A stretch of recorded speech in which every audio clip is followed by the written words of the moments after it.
peace talks. The head of the Arab League went to Libya today to discuss its offer to surrender 2 Libyan suspects in the bombing of Pan Am Flight 103. Esmat Abdelmagid said Libya's offer to deliver the men to the Arab League reflected good intentions and a desire for flexibility. U.S. officials said Libya was merely stalling. State Department spokeswoman Margaret Tutwiler had this to say. If the Arab League does succeed in obtaining full and prompt Libyan compliance with all the terms of the United Nations Security Council Resolution 731, we would view that obviously as a positive step.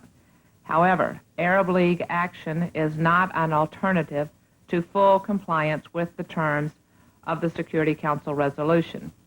History would suggest that we should be skeptical that this is indeed a good faith offer. We suspect that Libya is once again trying to find another way to buy time and avoid complying with its obligations to the international community.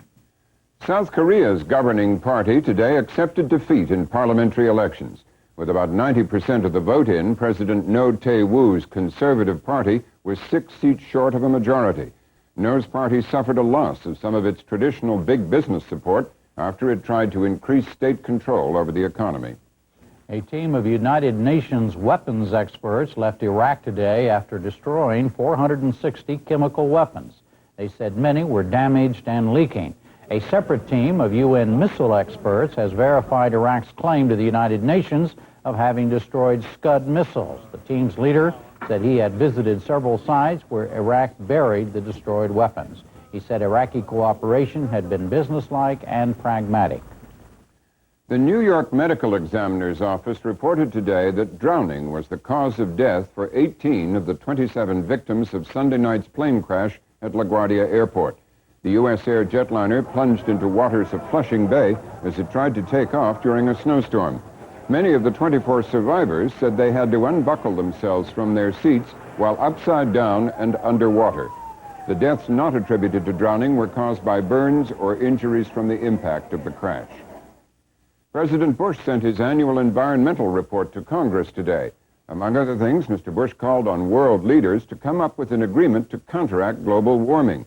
He said current proposals to set pollution control targets were inadequate to address the economic and environmental concerns. He said nations should instead commit to developing their own action plans. On Capitol Hill, Senator Al Gore, the Tennessee Democrat, attacked the president's position. The president is trying to duck responsibility, avoid leadership, and prevent the kind of agreement that would be meaningful in responding to climate change. If every country in the world is going to just pick its own vague, general range of greenhouse gas reductions, then nothing will be accomplished. Nothing will get done. The United Nations is sponsoring an Earth Summit to discuss global warming and other environmental issues in Rio de Janeiro, Brazil, this June. The Space Shuttle Atlantis lifted off this morning on an 8-day mission to study the Earth's environment. The 7 astronauts on board, including the first Belgian in space, will conduct tests to measure the ozone and perform other experiments concerning the atmosphere. The launch was delayed 14 minutes because of low clouds over the emergency landing site at the Kennedy Space Center. Altitude 13. Warren Rudman has called it quits. The Republican senator from New Hampshire announced today he will not seek re-election to a 3rd term. The 61-year-old Rudman said he was frustrated with the budget process in Congress and had served long enough. He was a co-author of the Graham-Rudman-Hollings deficit reduction bill. He also co-chaired the Iran-Contra hearings. And that's it for the news summary tonight. Now it's on to the changing U.S.-Israeli relationship, the nuclear accident in Russia, and Les Aspin on U.S. defense, threats and needs.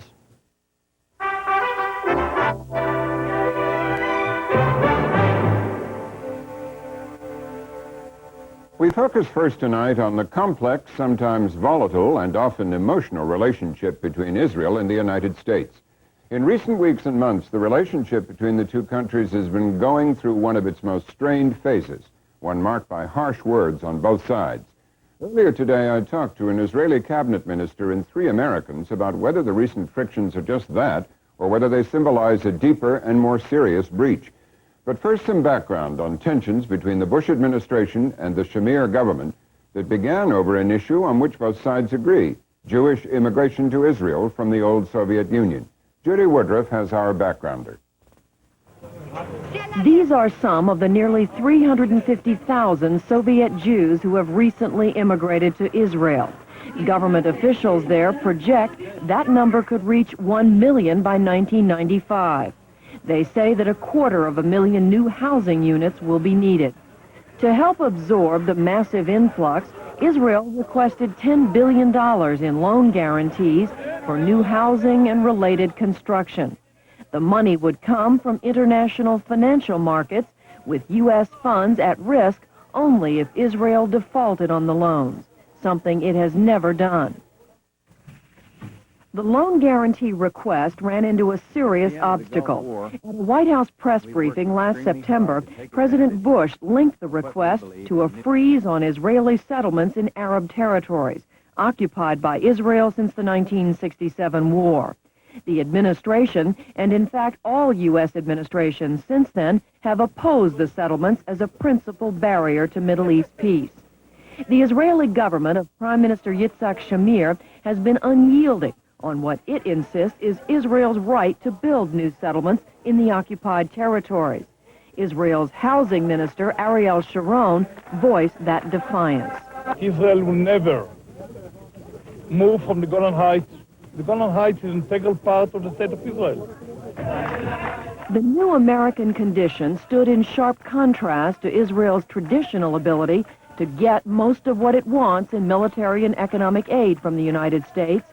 Israel is the single largest recipient of U.S. foreign aid. Since the 1973 Yom Kippur War, it has received around $3 billion each year, and its economy has come to depend on the American taxpayer. The strain in U.S.-Israeli relations was underscored in unusually combative remarks President Bush made last September when he asked Congress to delay considering the loan guarantees. But I'm going to fight for what I believe, and it may be popular politically, but probably it's not. But that's not the question here. That's not the question, is whether it's good 1992 politics. What's important here is that we give this process a chance. And I don't care if I get one vote. I'm going to stand for what I believe here. And I believe the American people will be with me if we put it on this question of principle.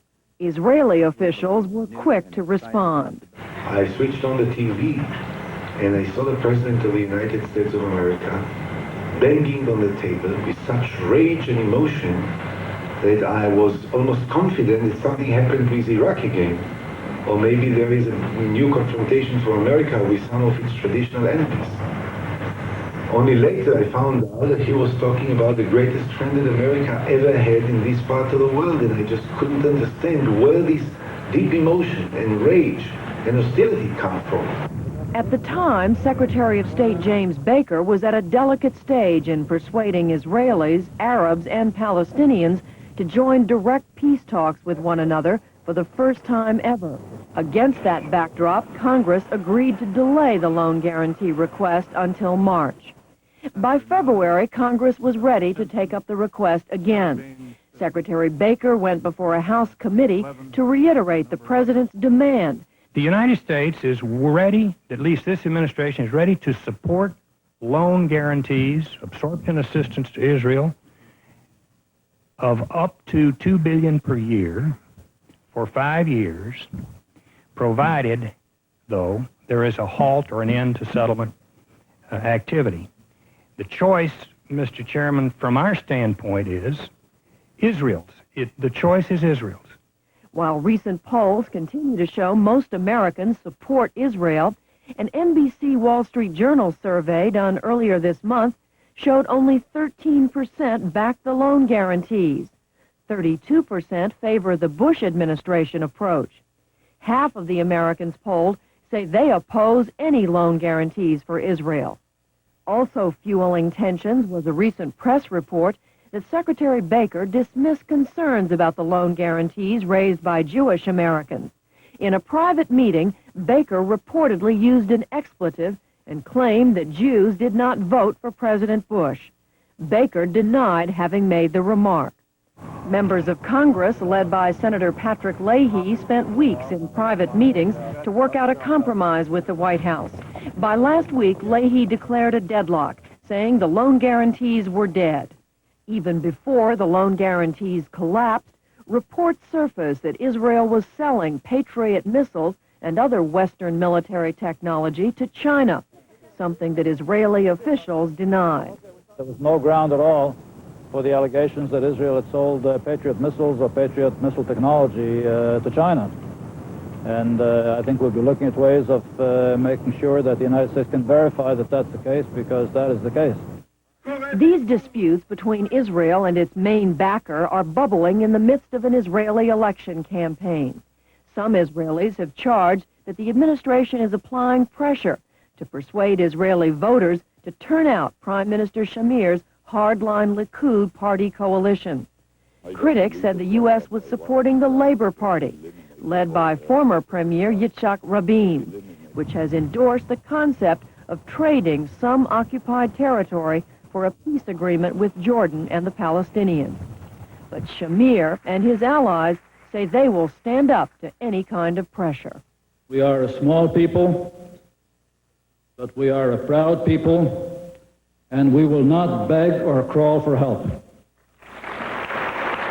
Now, to discuss the future of U.S.-Israeli relations, we have Ehud Olmert, Israel's Minister of Health, former Senator George McGovern, now President of the Mideast Policy Council in Washington, Richard Murphy, former Assistant Secretary of State for Near East Affairs in the Reagan administration, now a senior fellow with the Council on Foreign Relations, and Leslie Gelb, a columnist for the New York Times.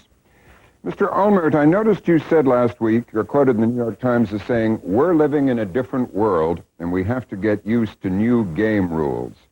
So do you see this tension as another in the periodic strains between very close allies, or a fundamental change in U.S.-Israeli relations? Well, I think it's too early to judge whether this is a fundamental change in the relations. Certainly the music is different, the tone is different, the attitude of the president and the administration presently is not what we expected it to be and what we think it ought to be. One thing must be clear: Israel is not in a position to dictate to America how it should define its interests. I read lately that some people believe that we are still playing the Cold War policy at a time when America is defining its policies in the Middle East, and that there are no more consideration of common strategic interests and so on and so forth. I must say that we never believed in Israel that the only basis for the relations between the two countries is the strategic considerations, although I would not be quick to write it off altogether. The world is changing, but the world is not stable yet, and the Middle East is not stable, and I think it's too early to judge what will be the strategic considerations and interest of countries, including the United States of America. But I do think that on the basis of values, which appear to be the most important parameter, there is a lot in common between these two countries. It seems not to be shared by probably some policymakers, because I hear that because of the lack of commonality in values, there are now some strains in the relations between the two countries. So I guess maybe America at the present time is having more shared values with Saudi Arabia, probably about political freedom, or with Syria, probably about civil liberties, and so on. So in any event, I think that there is a basic friendship in Israel towards the United States of America, and I think that there is a basic friendship in the United States towards the State of Israel, and the rest is politics. Well, Les Gelb, are we seeing a fundamental change in the relationship, or just another in the periodic strains? We're seeing a real change. I hope it is not fundamental. There are strategic interests and strategic interests. And I think in this administration, the feeling is that Israel's importance in terms of world power politics is simply different now than it was during the Cold War, when the Soviet Union was a real factor in the Middle East. You don't have those considerations now, and the power political strategic interests really have changed. But there are other kinds of strategic interests. The strategic interest we have in Israel as a democratic ally, a stable friend in an area of great turbulence. And that still counts for a lot, too. And that should not be lost, even as the two sides disagree about what to do over settlements in the occupied territories. How do you see it, Senator McGovern? Well, I agree with what Les Gelb has just said, that the United States has an interest both in democracy and in stability in the Middle East. I think that's true with President Bush, if I can say something about a leader of the opposite party. The president is not opposed to Israel. He's not opposed to democracy or self-determination or stability. But he sees, as I do, moving ahead on this loan at this time in the absence of an agreement from Israel not to move ahead with the settlements. He sees that as something that jeopardizes self-determination for the Palestinians and the Arab people, something that jeopardizes the peace process, that jeopardizes stability in the area, and is a threat to democracy. Virtually the whole world thinks that these settlements should not go forward now at a time when the peace process is pending. But do you think that Mr. Bush, to pick up on what the minister and Les Galba said, Mr. Bush is trying to bring about a fundamental change in the U.S. relationship with Israel, or it's just a disagreement over one policy? I don't think it's a fundamental change in our respect for democracy, our respect for human rights, our respect for self-determination, but those are values that also apply to other people who live in the Middle East. We're talking about disputed territory when we talk about this area where the Israeli settlements are now going forward. And if those settlements continue, there's not going to be much left to negotiate. You'll have a de facto takeover of this disputed area by the Israeli settlements, and that's what concerns the president. That's what concerns me.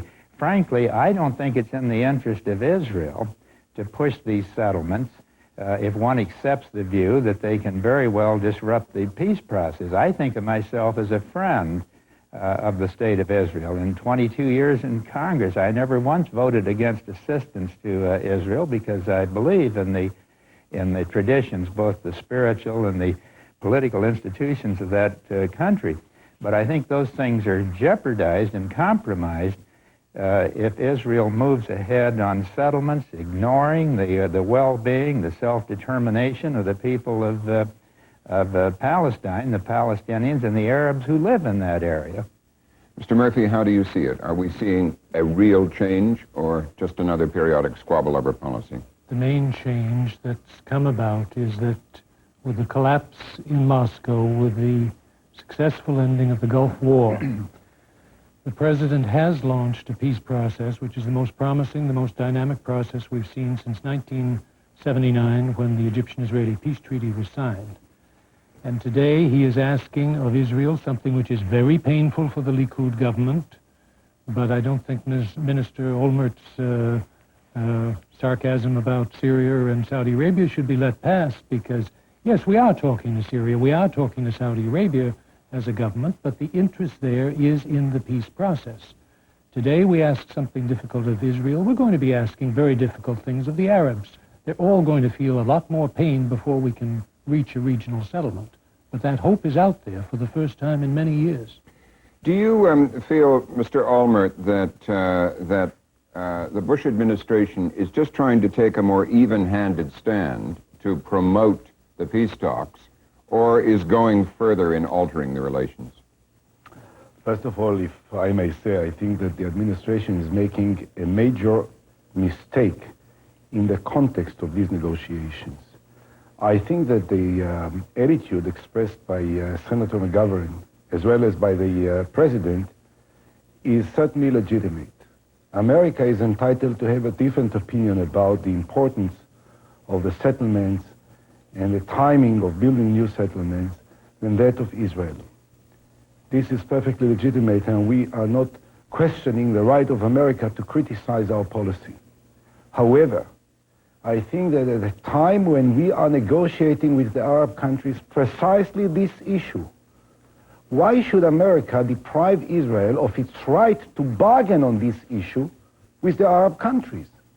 Had we not been negotiating now with the Arab countries altogether, they could have said to us, look, in order to create a proper atmosphere, maybe you should make some gestures.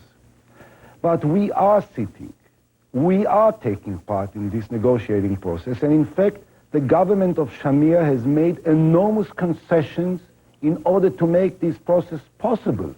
And this hasn't been appreciated enough by policymakers here, which is beside the point. Why would you come with an ultimatum to the Israeli government on an issue which ought to be discussed directly between the sides? Let me ask one. And just 1 second, sure, if you may. On top of it, I think that the message which is sent to the negotiating partners is a very negative one. It is extremely difficult, and it was so, to bring the Arab countries to the table of negotiations. They came. Now, what do they hear from the United States? They don't have to make an effort. They don't have to bargain with Israel seriously and possibly also make some concessions, as Mr. Murphy said, some painful concessions. Why? America will do the job for you. America will negotiate for you. America will give ultimatums and will connect this into an unrelated issue which has nothing to do with the peace process, which has to do with the humanitarian assistance to the Russian Jews, which doesn't cost the taxpayers' money any penny. Let me ask Mr. Murphy. This is something which is quite new in the tactics of the Middle East. Let me ask the question, the simplest question Mr. Olmert asked. Why should the United States remove what should be an issue that should be the subject of bargaining at the peace talks? Well, it's not a new position, as was said in the introduction to the program. This goes back to 1967. What the administration faces today is a crash program of construction in the West Bank in order, by all appearances, to foreclose negotiations on the future of the West Bank. It is ours, it is the land of Israel, is the message that's coming to all parties. If it's being foreclosed by Israel, why does Mr. Olmert say that it should be the subject of negotiations and on the table? I don't understand the logic. Mr. Olmert? Yes. Well, I certainly disagree with Dick Murphy, my dear friend, Mr. Murphy. You have made some efforts over the years as Assistant Secretary of State. And regardless of settlements, you failed to bring the Arabs to the table of negotiation. My personal position is that if something brought them to the table of negotiations are these settlements, because your policy and the policy of previous administrations didn't encourage them to come to the table. And if we will stop the settlements now outside of the negotiating table, then most likely the impact on the Arab countries will be the opposite of what you expect. They will say, okay, now we have the time. We don't have to hurry up. We are not going to lose anything. Right. The message is... Let me ask Mr. McGovern's view on that. Senator McGovern, do you think that the settlements have brought the Arabs to the table? Well, I can't explain what brought to them table, but I'm puzzled that the minister would suggest that by holding up on the settlements while these negotiations move forward, that we've already decided the outcome of the negotiations. That's precisely why the Arabs and the Palestinians want these settlements halted, so there's something to negotiate. If these negotiations are going to move on over the next year, 2 or 3 years, and no one knows how long they'll last, and meanwhile, settlements are moving forward at the rate of several thousand a year or more, there isn't anything to negotiate at the end of the settlement process, and that's why the Palestinians are so disturbed. Now, the minister referred to something that I think Americans respond to when he touched on the humanitarian issue. Americans are humanitarian. We are interested in that concern, but I don't see the humanitarian argument in providing American loan guarantees to pull the Soviet Jews out of the Soviet Union when there's no real practical place for them in Israel. They don't have room for more scientists and engineers and doctors. Those people are needed in the former Soviet republics. And it's one of the reasons the word is coming back from Jews who have gone to Israel that this is not a particularly hopeful place to come to right now. You have physicists and chemists and engineers as domestic servants because there are no jobs in Israel. They're needed in the Soviet Union, and we're told that the reports about anti-Semitic activities in the Soviet Union in recent years have been greatly exaggerated. Mrs. Bonner said that just the other day. So I think it makes more sense for the United States to go slow on a policy that seems to be encouraging, drawing Jewish citizens out of the Soviet Union, putting them into Israel at a time when it complicates the peace process and where there's no real humanitarian break for what's your reply on that, Mr. Allmer? Well, I hope that the senator will not suggest that all those unemployed in the United States will be encouraged to go somewhere else only because temporarily there are some economic problems. Fact is that most of the Jews, first of all, want to exercise their right to immigrate out of Russia, and they want to live in the state of Israel. And the whole principle of American policy over the years was to allow those people who want to exercise these fundamental rights. I'm not against that right. Okay, so that's number one. Yeah. Number two, fact is that in many of those countries there is a genuine danger because of anti-Semitism expressed against Jews presently. And this was recognized. And I think that even the American government does not refute this. The conditions set by the American government are simply within the context of the peace process and the relations between Israel and the Arabs, and that's precisely the reason why we can't accept it. Let's move on, gentlemen, from the question of the settlements and emigration from the Soviet Union. Les Gelb, what many friends of Israel are complaining about in the president's and Baker's policy at the moment is not just the Prince stand on the loan guarantees and the settlements, but the apparent reported leaking of charges that Israel has shipped Patriot missile technology or parts to other countries, including China, and attempts, it seems to some, naked attempts to interfere in the Israeli election, and that it is that reported or apparent pressure from the Bush administration which has raised this to a new level of animosity. Do you see it that way, and what do you think of that? The tactics the administration is using are different. That really is a question of fact. That is, were administration policymakers like President Bush and Secretary of State Baker really responsible for those leaks and accusations? If they were, I think you could make the case they're trying to undermine Israel's position in the United States. But I tracked those leaks very, very carefully, and I am convinced that they did not come from the policy-making levels. In the case of the Ed Koch column and the expletive deleted from Mr. Baker, I think that was more a matter of politics between two cabinet officers. And even Ed Koch says it doesn't prove Jim Baker is an anti-Semite. The people who work for Jim Baker on the Mideast are, without exception, very strongly pro-Israel. Well, who's stirring it up then? If it isn't at the highest policy levels, who's stirring it up? It gets stirred up all over the place in Washington, as you know. You don't need to encourage people at different levels for a wide variety of reasons to leak and to spoil things for political reasons, personal reasons, and policy reasons. And I think these stories came from the mid-level, the intelligence community, the State Department, and the Pentagon, not from the policy-making level. But given the atmosphere now that exists between the two countries, these things are taken in the worst possible context.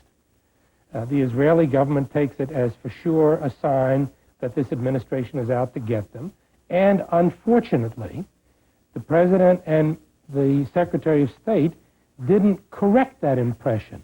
This is the time for them to stress the sanctity of Israeli-American relations in order to despoil those kinds of feelings. Let me ask Minister Allmer, does your government see the Bush administration as out to get you and to put direct pressure on in the upcoming elections to elect a Labor government? Well, I want to believe that this is not the purpose of the administration, but the main question is not what they have in mind, but how objectively you can analyze the outcome of what certain things are doing in the context of Israeli politics. And how do you analyze it? And here the answer is somewhat more complicated. I think that the impression created, whether right or wrong, and I want to believe that this is wrong, but the impression is that they would rather have someone else over there. By the way, I'm not sure that this is quite constructive. I think normally it does the opposite in Israel. I don't think that any country likes that anyone will create a situation where he will be interpreted as trying to affect the outcome of political process. But as I said, I don't think that they want to do it. I just say that the impression created by a chain of events, by statements made, by these leaks, which I accept, Leslie, probably were not made by policymakers, but they reflect a certain attitude and a certain atmosphere, which is now perhaps somewhat popular within certain circles in the administration, and that creates the next step and the next expression and the next statement. Altogether, it creates this comprehensive impression. Let me ask Richard Murphy, how do you read the impression created, and is it intentional? I mean, does the Bush administration want a different government in Jerusalem? I don't know what the administration wants in terms of internal politics in Israel and the results of the elections next June. I would hope the administration is sophisticated enough. It certainly has some very knowledgeable advisors that if it tries to swing the election one way, as Minister Olmert says, it's quite apt to go the other. Little David against that great big clumsy Goliath in Washington. That said, obviously there are in the bureaucracy, I don't know if you want the list that Les Gelb mentioned, people who are more pro-Arab than pro-Israel. Is Les Gelb right? The administration, Mr. Bush or Mr. Baker, could correct that if they took a different... Those people are manageable, because anyone in our bureaucracy who takes a position which is, shall we say, biased, emotional, pro-Israel or pro-Arab, he's not doing his job. He's not doing his job of helping define and implement American interests, decided by the president, decided in the continuity of American strategy. And those people who get out of line and start swinging wildly from one side or the other can be managed. They can be kept in their place. But are they being? You think not? No, they're not publicly. You can't prevent the leaks, but you can correct the impression the leaks leave. And that's the main failure now of the president and his secretary. How do you see the atmospheric, Senator McGovern? Well, Robin, I don't see the president trying to manipulate Israeli politics. I think a good argument can be made that it's in the interest of both Israel and the United States to promote a peace settlement in the Middle East. You're never going to have a peace settlement if these settlements continue on the disputed territory. That's what it's all about. But I would argue that it's in the security interest of Israel and that it's consistent with the high ideals of that country to work out a reasonable agreement with the Palestinians and Arabs that at long last can restore some measure of peace and stability in the Middle East. That's what Israeli policy ought to be directed at achieving, and I frankly think that that's what guides the Bush administration policy. They're not trying to punish the Israelis. They're trying to get this peace process moving so that at long last there can be a measure of stability and peace in that part of the world. That's in everybody's interest. What are the dangers in the way this is going? No, there's always a danger of interfering in each other's affairs. But that's what foreign policy is all about. All foreign policy is the extension of domestic politics into another nation's domestic politics. If you're not affecting another nation's decision makers and political situation, you're not going to affect their decisions. I think we're being a little too polite and politic in the way we're treating this. You know, the fact is that the Israelis interfere in American politics all the time. They know that, we know that. And fine, we're a democracy, they've got a point of view, they do it. And we do it too.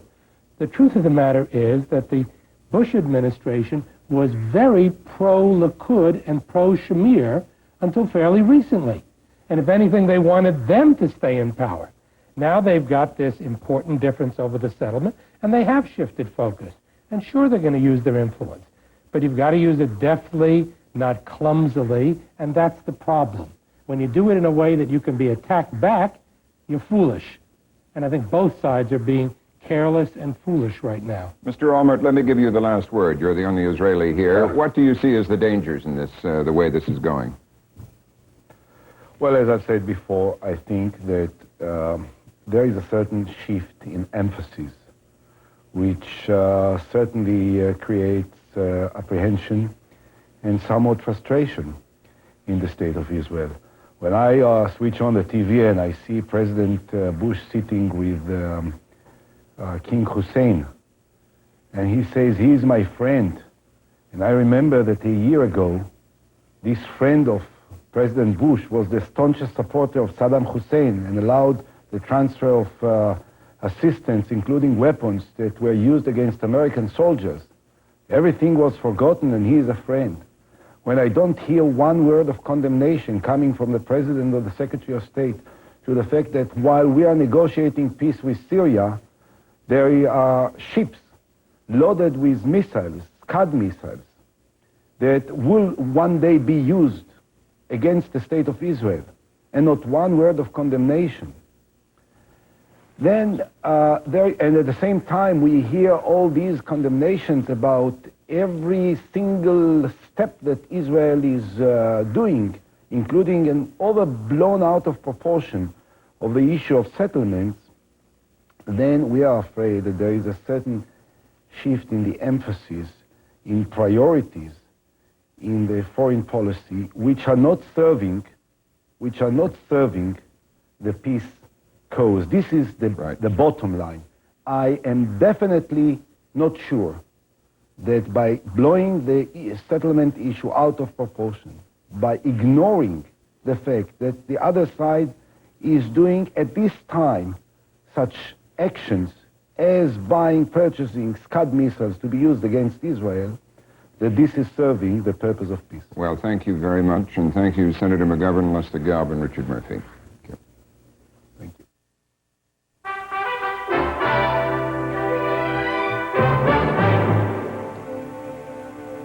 The accident today at a Russian nuclear plant outside St. Petersburg has heightened concern about the safety of the civilian nuclear program in the former Soviet Union.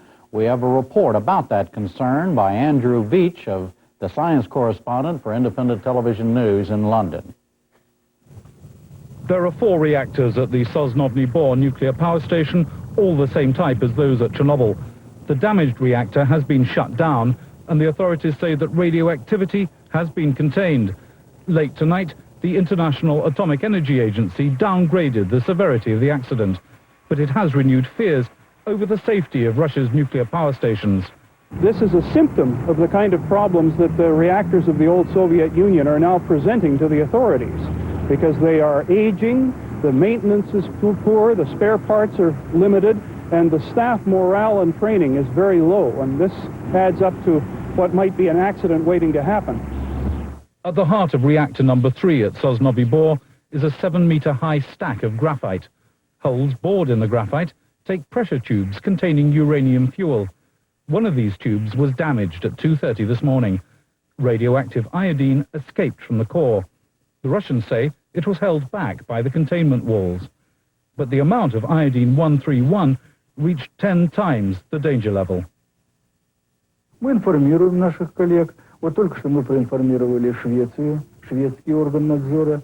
Аналогичные звонки у нас были в финский орган надзора. Связь мы информационную поддерживаем.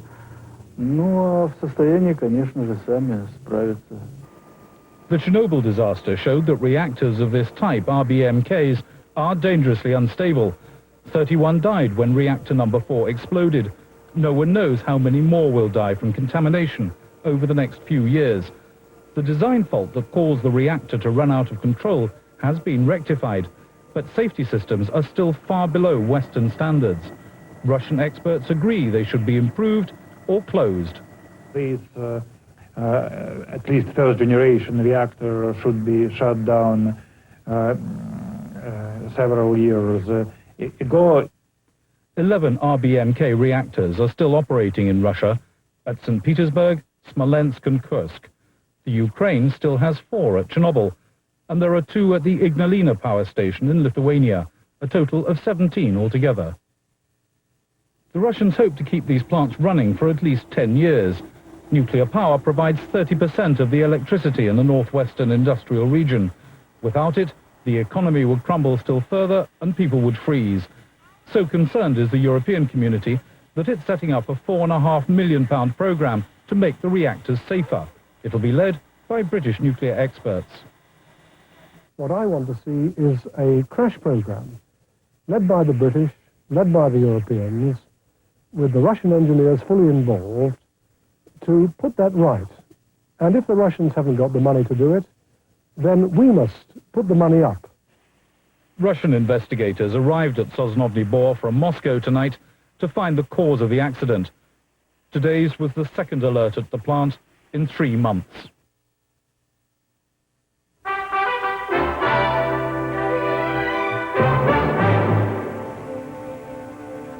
Finally tonight, we begin a series of conversations about what the defense of the United States means in the New World. The world without a Berlin Wall, a Warsaw Pact, or a Soviet Union, among other threatening things. Pentagon officials and others in the administration, Democrats and others in the Congress, think tankers and others outside government are all involved in the debate now about threats and needs. We will hear a range of those views over the next 4 days. Congressman Les Aspin, Democrat of Wisconsin, is first. He's the chairman of the House Armed Services Committee. Congressman, welcome. Thank you. Nice to be here. All right, let's begin on what the potential threats are to the United States itself. Are there any left? Not really to the United States itself. The real threats now are to the United States' interests in the world, as the kind of threat that Saddam Hussein posed to our interest in oil, or that kind of a threat. It is, after the Soviet Union, there is no power out there that is big enough to threaten the survivability of the United States. And no threatened or possible combination of powers? Really not. It would be a very unlikely combination of powers that could even come close, and even that, it couldn't be done. Now, that is a major change in and of itself. Absolutely, absolutely. And to be clear here, it doesn't mean there isn't somebody who couldn't do damage to the United States. Right. If somebody gets a nuclear weapon and is able to land it on the United States, even one of those could do an awful lot of damage. But is there a threat, after the Soviet Union disappears, is there a threat that can threaten the survival of the United States? The answer is no. Okay, so we need a military then for other things. Correct. Other than that. Correct. All right, let's go through what you think some of those other things are. Well, I think what you need to do is start to ask, where in the world are people like Saddam Hussein who might threaten our interests? And what kind of capability do they have? And what kind of forces do we need to counter them?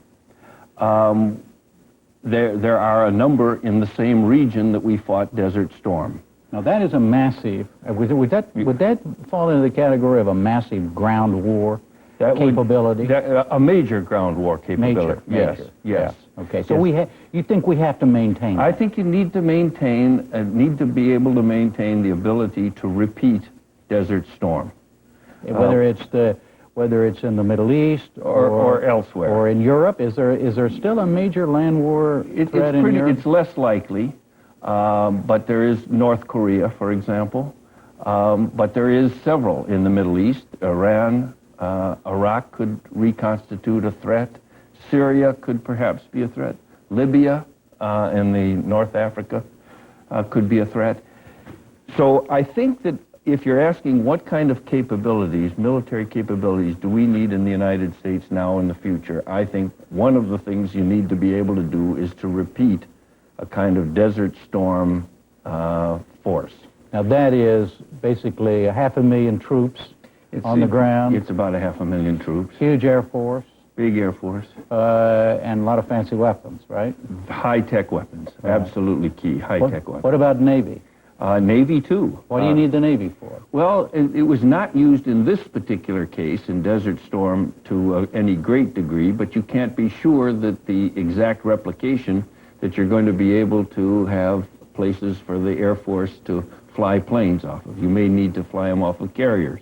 In other words, there were certain advantages and disadvantages about fighting against Iraq with Saudi Arabia as an ally. One of the disadvantages was it was a long way around the world, but one of the advantages was there was an awful lot of capability in the way of airfields and ports that helped us. Obviously, we can't go around the world and determine in advance what the interest might be if Billy Bob country went after Sammy Sue country. But the one thing that has been said about Desert Storm in the wake of Desert Storm was that the United States must maintain a large military force, the largest in the world, because that's the only way that kind of thing can ever be stopped. Even though it was multinational, it was basically an American force. Is that correct? I think it is correct. We do not know. One of the things about this current situation is we do not know who our allies are going to be, or even if indeed we will have allies. Now, this is different when we were planned to fight the Soviet Union in Europe, for example. We knew exactly who we were going to fight. We knew the territory that we were going to fight on, Europe, and we knew who our allies were, the NATO countries. What we need in thinking about the future, we don't know, first of all, where it's going to be. We don't know who the enemy is going to be, and we don't know if or who the allies are going to be. What that says is that what we need is a force that we could do it pretty well on our own. I think it means that we need a self-contained force. We don't know whether we can rely on allies. We need a mobile force. We're going to have to be able to get the forces there because we can't have them there ahead of time. We don't know where there is going to be. And we need to essentially have a force that is very high-tech and very capable. All right, but the question is, why us? Why does the United States have to bear that kind of responsibility for the entire world? I don't think we bear it for the entire world. And that, I think, is one of the things that we need to sort out in examining the differences between where Congress is and where the administration is on these defense plans. We need to be able to defend our own interests on our own. I don't think that we want to be in a position that says that we need the support of other countries to defend our interests. To defending our interests, we need to be able to do that ourselves. But that doesn't mean that we get into every scrap or that we do everything all on our own. When it's in our interests, as it is in other interests, we ought to get into allies. We ought to involve allies when it's mutual interests. The point is to involve allies where it's in our interest and in their interest, but not be dependent upon allies when we want to go it alone. What would you say to those who would argue that the United States of America always has an interest in maintaining peace, no matter who the potential combatants are? We should be able to get in there and move between them and stop them in place. It's a nice sentiment. I don't think that we have either the stomach or the resources to take that on as a worldwide basis. In other words, there are going to be a lot of clashes that are going on, as indeed there have been over the past decades that we and the Soviets have been the major superpowers. There's a lot of clashes that are going to go on that we, frankly, are not going to get involved with. Not because we don't care, not because we don't care if people kill each other, but because we have a limited resources and we want to use those resources in situations where our interests are directly involved.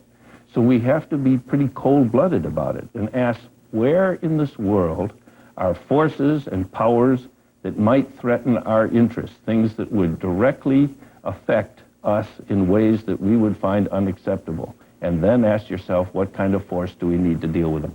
So, if the Desert Storm situation were to come again, however, where Iraq was a country that maybe we didn't see in such evil terms, and Kuwait we didn't see in such our interest terms or whatever, that we might not react the same way. It's possible. The thing that makes that part of the world so volatile, and the reason indeed why we were involved with Desert Storm in the first place, is three things. Number one, oil. It's a part of the world where oil is a resource and somebody's going to take over the oil, and that is something that's of interest to us. Secondly is the issue of aggression. That, of course, can happen other places besides the Middle East. And the third was the concern over nuclear weapons, that one of the countries, particularly in this case Iraq, might develop nuclear weapons, and threaten other interests that we had in the region, Turkey, Israel, and other countries that are our friends, and Saudi Arabia that are our friends and allies. But I think it really is that the United States is going to have to look at these situation, each situation, and ask, is this something we want to get involved with? I mean, think of the things, for example, Yugoslavia. People are killing each other in Yugoslavia. And they're killing each other in Nagorno-Karabakh. Exactly. 1,000 people have already died. We've done nothing. And we have done nothing. Not nothing Not totally, nothing, I mean but nothing in the way of military. Right. Yeah. So, and I think that's mostly the case. We are not going to be doing things military. Doesn't mean we don't get involved diplomatically or through the UN, but I think the United States has been, and I think will be, very reluctant to get involved in the use of force. All right. Translate your own view of what you think the role should be into specifics. I don't mean number of divisions and kinds of weapons or whatever, but in terms that are now on the table as part of the debate, the defense budget. Your $91 billion, you think $91 billion can be cut, the president only wants to cut $50 billion. What's the difference? The real difference is whether you're going to be, how many of these situations that we're going to think really we're going to face at the same time. Mm-hmm. I think that there's no question, and meaning a little incursion over here between country A, country B, and another one over there, and you need aerial things here, you need all kinds of things. Okay, more than one thing going on at a time. More than one thing going on at a time is one of the big differences. The second big difference is whether you see a revival in the threat from the Soviet Union. I mean, I would contend that the military proposal put on the table by the administration is essentially a proposal that did not take into account all of the changes that went on in the last half of 1991, which is the complete dissolution of the Warsaw Pact, the Soviet Union itself. When Gorbachev resigned, the Soviet Union disintegrated and it was gone. The defense budget, which is on the table, was from a previous era, and that is part of the things that defense budget, the base force, the proposal that the administration has, is to deal with a threat of a revived Soviet Union to Western Europe. So they have more forces. They have more forces because I think they're going to need more forces to deal with more of these situations at the same time, and they're looking at the possibility of a revived Soviet Union. And you're saying you could do all of the things. You probably wouldn't disagree that much, say, on an individual basis. Let's send troops in. Let's do this. Let's do that. You're saying because you don't see a resurgence of a Russian threat or a Soviet threat. I see the Russian threat that if there is a resurgence of it, and there is always a possibility that we will see it far enough in a way that we will see it coming, that we can change our defense budgets and change our calculations. We need to do that because to prepare for it now, we would end up buying the wrong thing. It is my contention that if you buy now for that preparation, you're going to buy the wrong things. All right. Congressman Aspen, thank you very much. Thank you.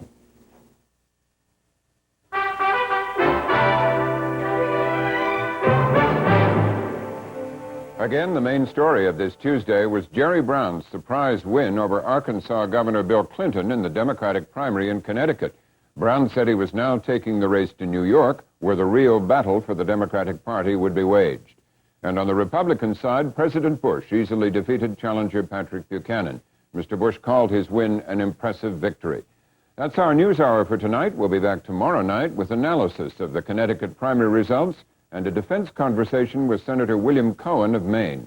I'm Robert MacNeil. Good night. Part of helping the world live and communicate better is keeping it well informed.